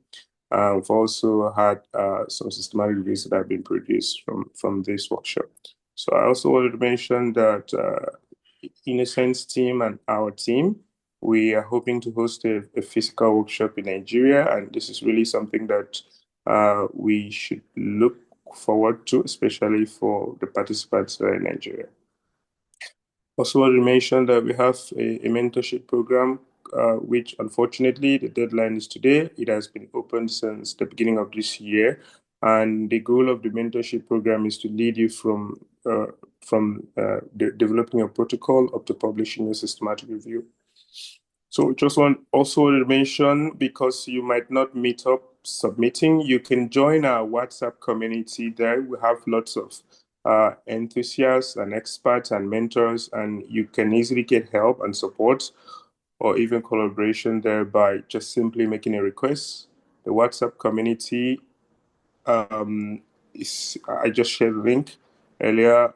We also have a Google group, so Aside from the WhatsApp group, you can also join our Google group.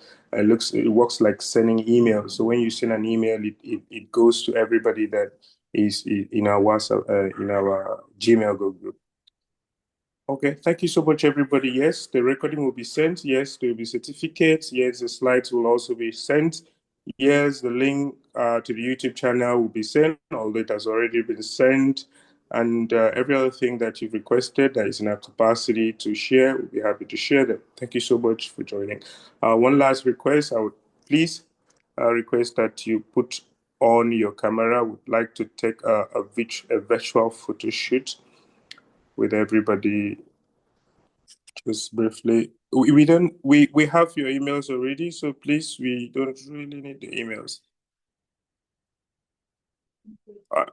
So Innocent, we've had people saying that we should have allowed you to take up to 30 more minutes, but that might be hurtful to us because we said it's scheduled for 2 hours, so it wouldn't be very fair for us to extend beyond that. So we hope that Innocent will come back again for future workshops or webinars. So please put on your camera. I would like to take a virtual picture. Innocent, please, if you're with your PC, could you please help us take a virtual photo shoot? Thank you so much. Okay, all right. Okay, let me do that. Okay, okay, all right, let me just wanted to mention that we will publish this on our social media platforms and our website. So if you're not comfortable with having your face there, you can put off your camera, please. Thank you so much.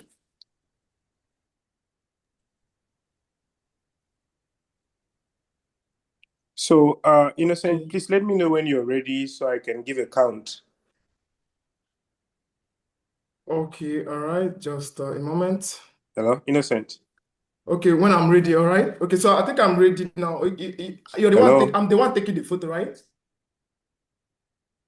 Okay, I'm the one taking the photo, right?